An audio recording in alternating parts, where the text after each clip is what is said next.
Hello students, welcome to our info education channel. আশা করছি তোমরা সকলে ভালো আছো। সমাস নিয়ে এর আগে অলরেডি দুটো ভিডিও আপলোডেড করা হয়ে গেছে, যেখানে হলো যে সমাস সম্পর্কে ডিটেলসে বলা আছে। এছাড়াও হলো যে দ্বন্দ্ব সমাস, দ্বিগু সমাস এবং তৎপুরুষ সমাস সম্পর্কে আলোচনা করা হয়েছে।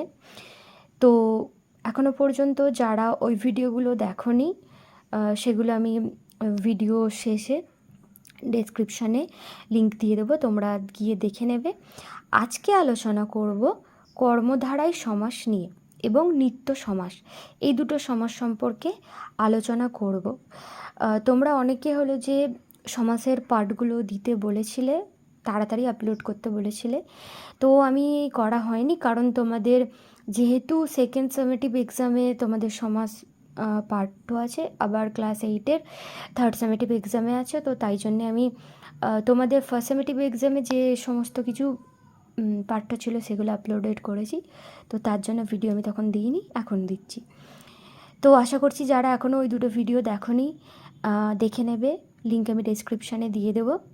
এছাড়াও হলো যে তোমাদের যদি কিছু নোট সাজেশান যা কিছু যদি লাগে, তাহলে আমাদের ওয়েবসাইট যেটা আছে info-education.com, সেখানে গিয়ে ভিজিট করতে পারো, সেটারও লিঙ্ক আমি ডেসক্রিপশানে দিয়ে দেবো।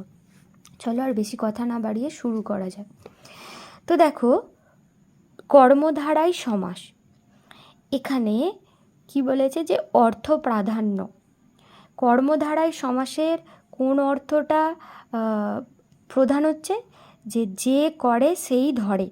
এর অর্থ কি, অর্থ প্রাধান্য নয়, এর প্রথম হলো যে কি অর্থ, যে করে সেই ধরে, এর ব্যুৎপত্তিগত অর্থ। আর সাধারণ অর্থ কি, বিভাজন, নির্ধারক, সাধারণ অর্থ। আর অর্থ প্রাধান্য কি হচ্ছে, যে উত্তরপদ বা পরপদ। মানে কি, পরপদ বা উত্তরপদ কোনটা আমি আগের ভিডিওতে সব কিছু ক্লিয়ার করে দিয়েছি, তো তোমরা হলো যে গিয়ে দেখে নেবে। তো উত্তরপদ হলো যে মানে পরের পদটাকে বলা হচ্ছে উত্তরপদ বা পরপদ, তার আগের পদটাকে বলা হচ্ছে কি পূর্বপদ। তো দেখো, চেনার উপায় কি, এই কর্মধারায় সমাস কিভাবে চিনবে। এইগুলো কর্মধারা সমাসের দেখবে যিনি তিনি, যা তা, ব্যাস বাক্যতে যিনি তিনি, যা তা, যে সে, যেই সে, যে, অথচ, ন্যায়, মতো, রূপ ইত্যাদি থাকবে। এবার কর্মধারায় সমাস কাকে বলছে দেখো, যে সমাস সে পূর্বপদ পরপদের বিশেষণ রূপে অবস্থান করে।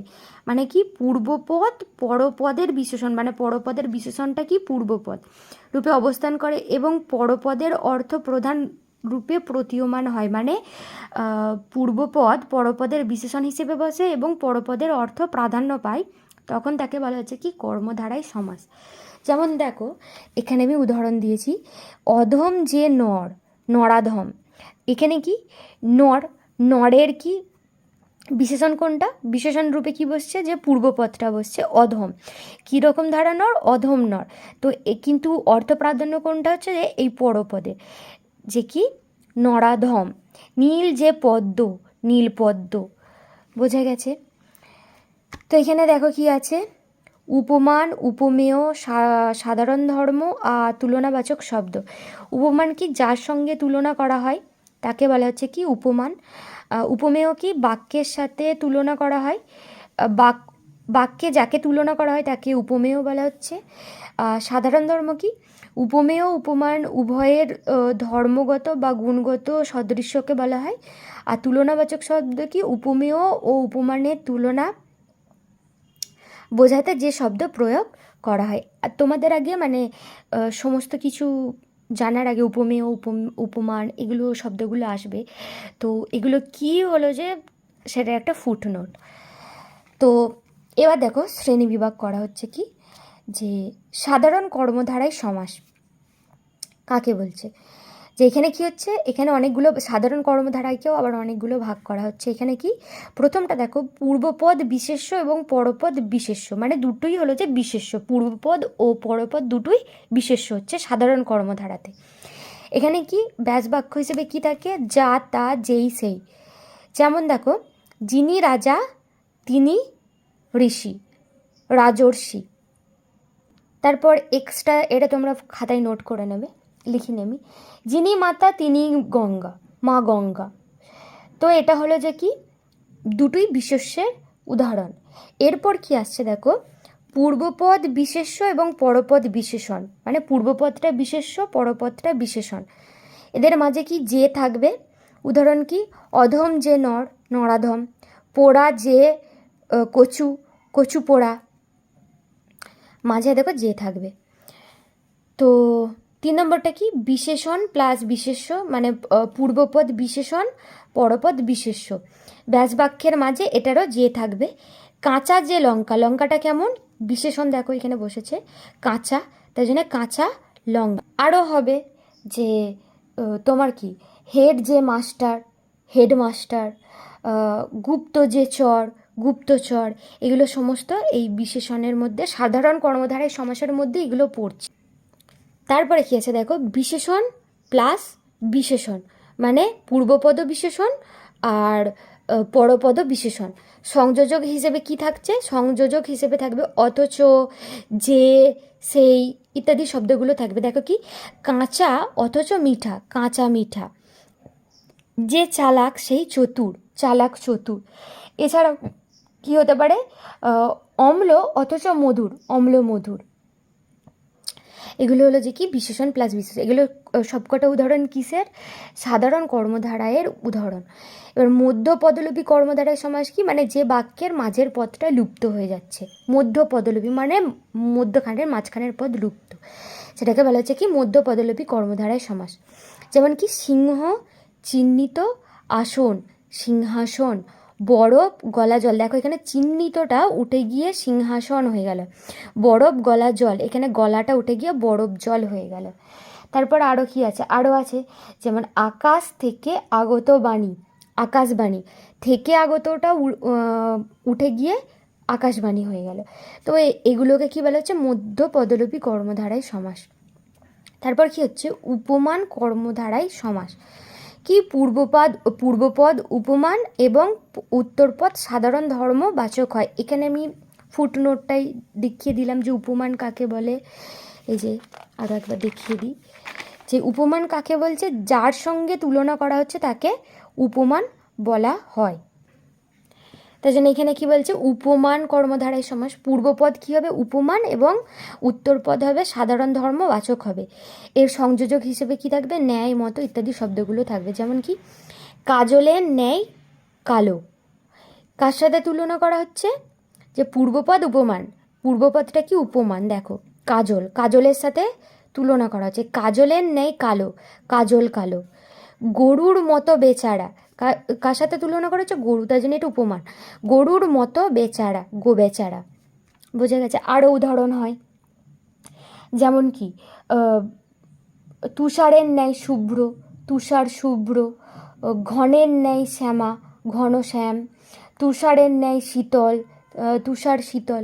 এগুলো হলো যে আরও এক্সট্রা উদাহরণ আমি বলে দিলাম, তোমরা করে রাখবে। উপমিত কর্মধারায় সমাস, আর একবার দেখিয়ে দিই উপমিত কাকে বলছে। যে উপমেয় আছে, বাক্যে যাকে তুলনা করা হচ্ছে, এখানে আছে উপমিত।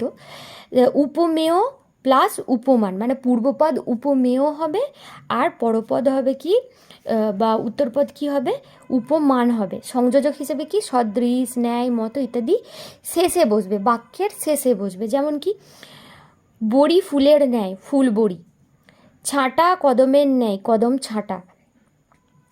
আরও আছে যেমন হলো যে শিশু সিংহের ন্যায়, সিংহ শিশু। এগুলো হলো যে সমস্ত কি উপমিত কর্মধারায় সমাসের উদাহরণ। এরপর আসছে যে রূপক কর্মধারায় সমাস। রূপক কর্মধারায় সমাস কাকে বলছে, যে পূর্বপদ উপমেয় এবং উত্তরপদ উপমানের অভেদ কল্পনা করা হয়। ব্যাসবাক্যের মাঝে রূপ শব্দটি থাকে, ব্যাসবাক্যের মাঝে কি শব্দটা রূপ থাকবে। আঁখি রূপ পাখি, তাহলে কি আঁখি পাখি। মন রূপ মাঝি, মন মাঝি। তারপরে আরও হবে দিল রূপ দরিয়া, দিল দরিয়া। তো এগুলো হলো যে কি রূপক কর্মধারায় সমাস। আশা করছি কর্মধারায় সমাস তোমরা বুঝতে পেরেছো। এবার আমরা আলোচনা করব কি নিত্য সমাস। নিত্য সমাস, নিত্য এখানে অর্থ কি, নিত্য মানে কি সতত, সর্বদা, প্রত্যহ। নিত্য মানে কি আমরা সর্বদা সব সময়, এটা জানি। অর্থপ্রাধান্য কী হচ্ছে এই সমাসের? অন্য পদের অর্থ, মানে না উত্তর পদ না পূর্ব পদ, অন্য একটা পদ এর অর্থ প্রাধান্য হয়। সংজ্ঞা কি? যে সমাসের ব্যাসবাক্য হয় না অথচ যে সমাসের ব্যাসবাক্য করতে অথবা যে সমাসের ব্যাসবাক্য করতে গেলে অন্য পদের প্রয়োজন হয় তাকে নিত্য সমাস বলা হচ্ছে। যেমন কি দেখো, অন্য গ্রাম গ্রামান্তর, অন্য ভাষা ভাষান্তর। দেখো এখানে কোনো না উত্তরপদ না পূর্বপদ, কারোরই হলো যে অর্থ প্রাধান্য হলো না, একটা অন্য অর্থ প্রাধান্য পাচ্ছে। অন্য গ্রাম গ্রামান্তর, অন্য ভাষা ভাষান্তর, কেবল বলা বলা বলি। তো এখানে আর একটা কী বলছে দেখো, এখানে ফুট নোট দিয়ে দেওয়া হয়েছে, সমাসবদ্ধ পদে অন্তর থাকলে, এই যে সমাসবদ্ধ পদে কি অন্তর আছে, তো তখন ব্যাসবাক্যে অন্য বসে। দেখো তাই জন্য অন্য বসে গেছে। আবার বলছে সমাসবদ্ধ পদে মাত্র থাকলে ব্যাসবাক্যের শেষে কেবল শুধু বসে। দেখো যদি এখানে মাত্র যদি দেওয়া থাকতো তাহলে হয়ে যেত কি কেবল, কেবল বলা বা এগুলো থাকে। তো আশা করছি এই দুটো সমাস তোমরা বুঝতে পেরেছো। পরে বাদবাকি সমাসগুলো অন্য আবার ভিডিও আসতে চলেছে, সেই ভিডিওগুলোতে হলো যে তোমাদের আরও বাদবাকি যে সমাসগুলো বাকি আছে তো সেগুলো আলোচনা করা হবে। তো আজকের ভিডিওটা এই পর্যন্তই। তোমাদের আরও কি কি ভিডিও প্রয়োজন হচ্ছে সেগুলোর জন্য তোমরা অবশ্যই আমাদের কমেন্ট করে জানাবে। তো আজকের জন্য টাটা। এই ভিডিওটা তোমাদের ভালো লেগে থাকলে লাইক করবে, বন্ধুদের সাথে শেয়ার করবে এবং চ্যানেলে নতুন হয়ে থাকলে অবশ্যই সাবস্ক্রাইব করতে ভুলবে না।